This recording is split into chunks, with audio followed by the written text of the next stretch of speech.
Alright guys, so get excited. This is the final stage of the car build itself, and that is going to be the weathering.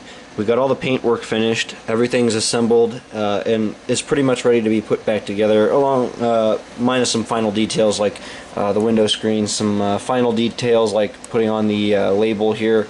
We'll do all that later. Also, we got to put the coupler bars on, but again, that's all stuff that will happen at the end stage of the project. So what we're looking at is the weathering, and you can see we got quite an extensive weathering here.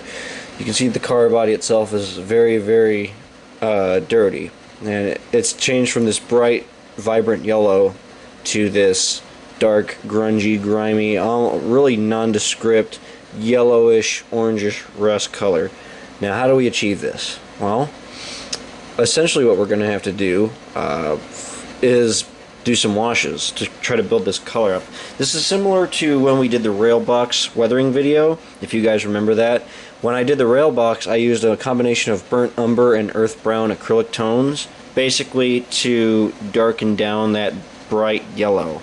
So this is no different than doing the rail box in that sense. So we're just going to basically be using the same techniques and apply them to this model. So if you want, you guys can even watch the Railbox series again and watch the part of the weathering where I actually basically make this color.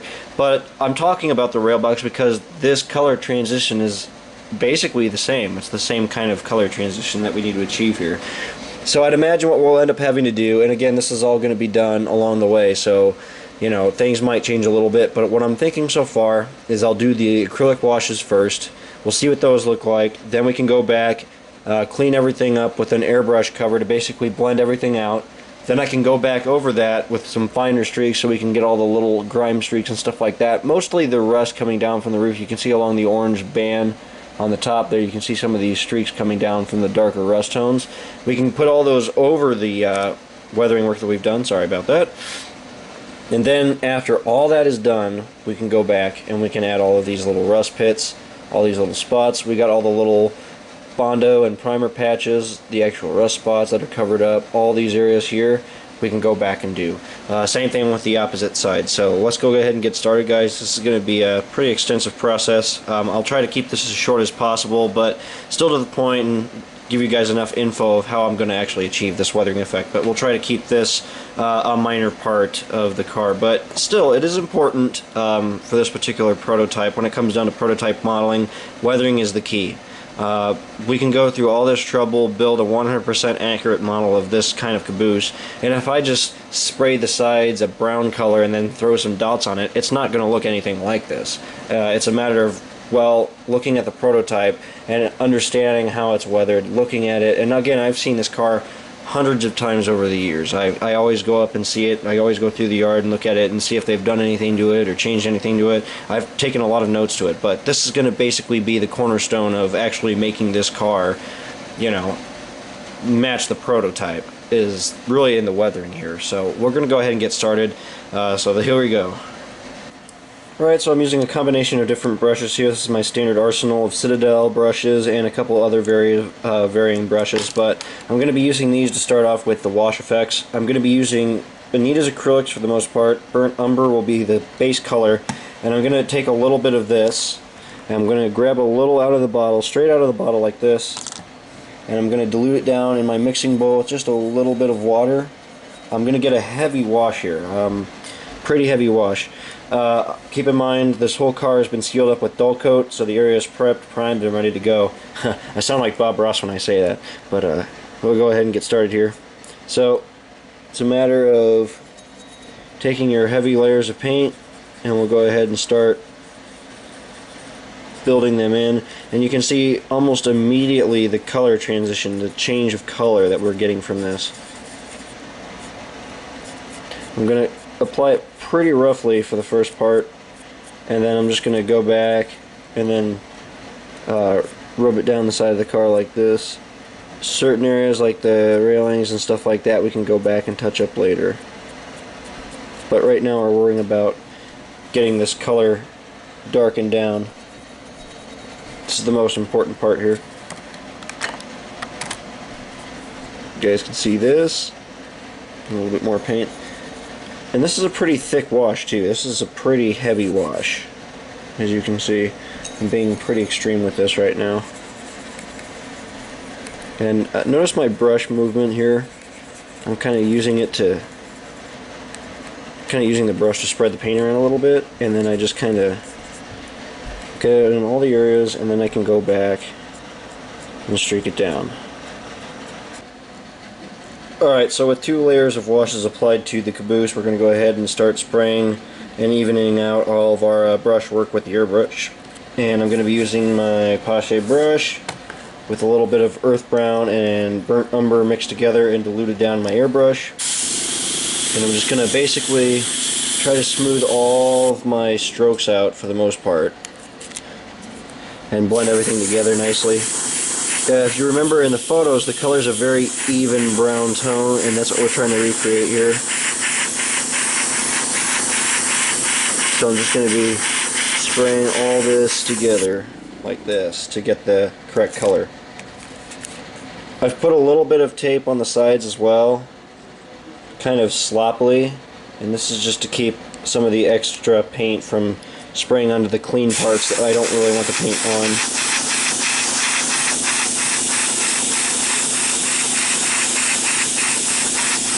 You can see that's darkening everything up nicely, and it's blending everything together as well.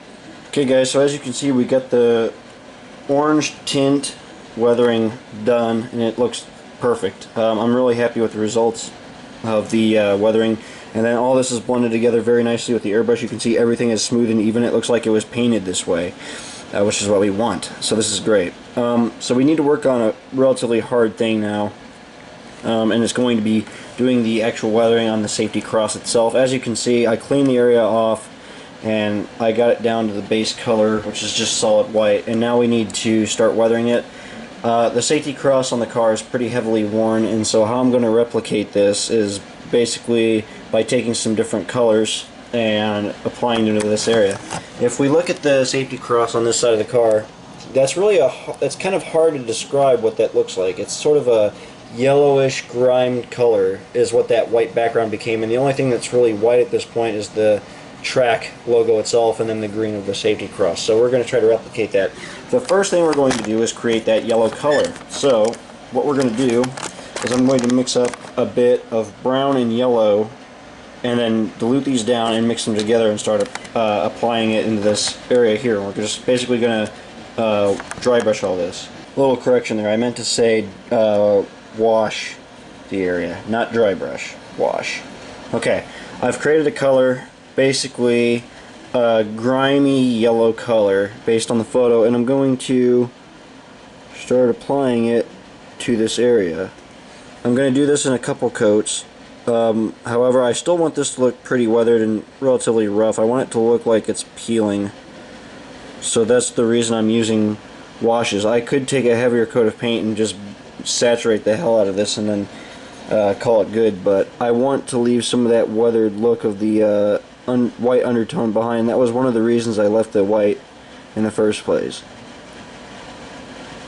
So with the white lines painted back on, we can just go back over with some more of this yellow weathering just to kind of weather it back over. I'll do this in gradual layers to represent the faded shipping paint of the logo. After I've gotten the logos finished up, I'll just go ahead and finish the weathering with a light wash down the side of burnt umber oil paint. And this is going to add that nice reddish rust tone that we need to complete the surface. So with the oil washes, these are a little bit stronger, so it's usually best to kind of go light on these. We'll just go ahead and weather right over our paintwork, and then we'll just streak it down like this, basically until it's all smoothed out and looks even. Something like this. Try to get as much of the brush strokes worked out as possible. And once I get it smoothed out, then I can go back and add some progressive layers of water to kind of dilute it down and just continue to take some of the paint off.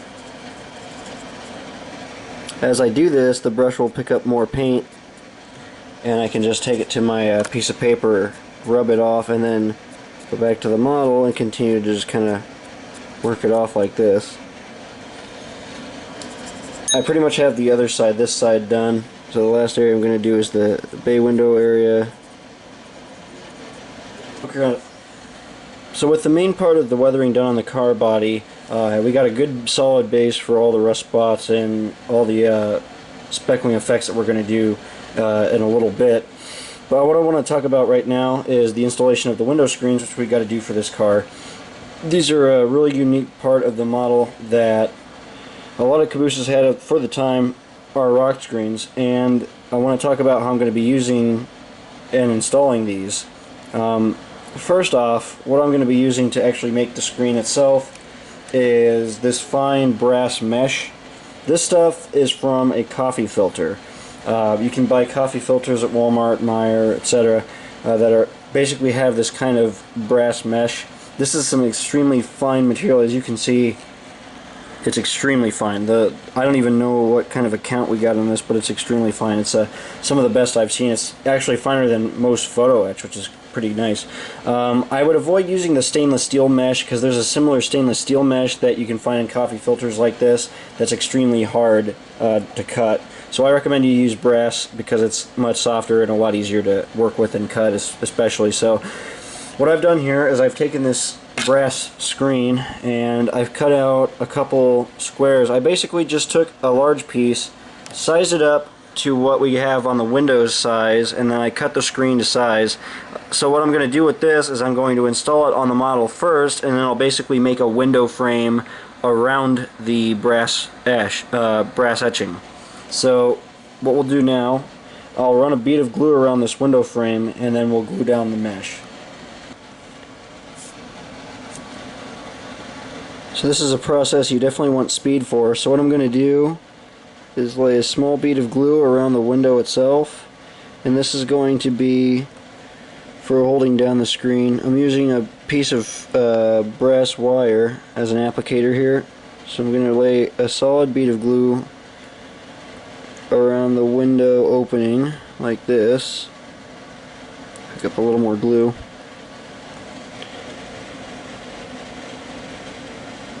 There we go. Okay, now thing here is you've got to be fast, and I mean real fast. Once you get that bead of glue down, you only have a little bit of time, and you need to be able to get the window screen installed right. So the key here is make sure you have it on the right side.